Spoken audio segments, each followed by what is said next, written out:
Jagatsinghpur जिलार Raghunathpur block रे बाणी क्षेत्र महिला कृषि उत्पादन कंपनी तरफ मुग बिरी मंडी गत जून मास 1 तारिख खोला जाइछि। वर्ष 2024-25 रबी ऋतु रे उत्पादन होइथिबा मुग और बिरीर विक्रय पई ओडिशा सरकार को मार्कफेड और भारत सरकार को नाफेड आर्थिक व्यवस्था रे मुग बिरी मंडी रेढ़ुआ पंचायत नुआगढ़ ग्राम स्थित लाल संस्था परिसर रे कंपनी तरफ अनुष्ठित हेउछि।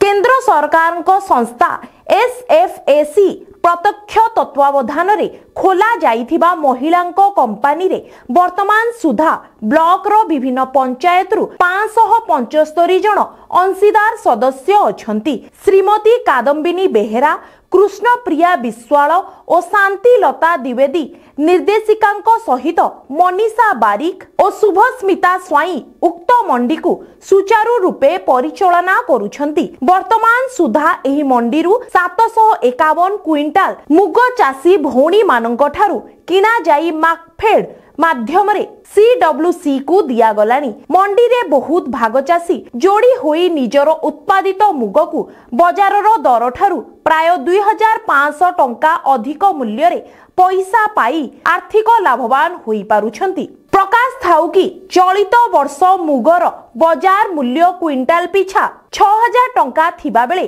सरकारंकर सर्वनिम्न सहायक मूल्य क्विंटाल पिछा 8682 टंका अटे। सरकारंकर ए पदक्षेप क्षुद्र नाममात्र और भाग चासी मानंक पई वरदान भली काम देउछि। एही मुग मंडी चलाइबा क्षेत्र रे राज्य रे मार्कफेड रो भूमिका बहुत स्वागत योग्य अटे। उभय केंद्र और राज्य सरकार एपीओ माध्यम रे मंडी परिचालना क्षुद्र नाममात्र और भाग चासी मानंकर आर्थिक उन्नति रे प्रत्यक्ष साहाय्य अटे।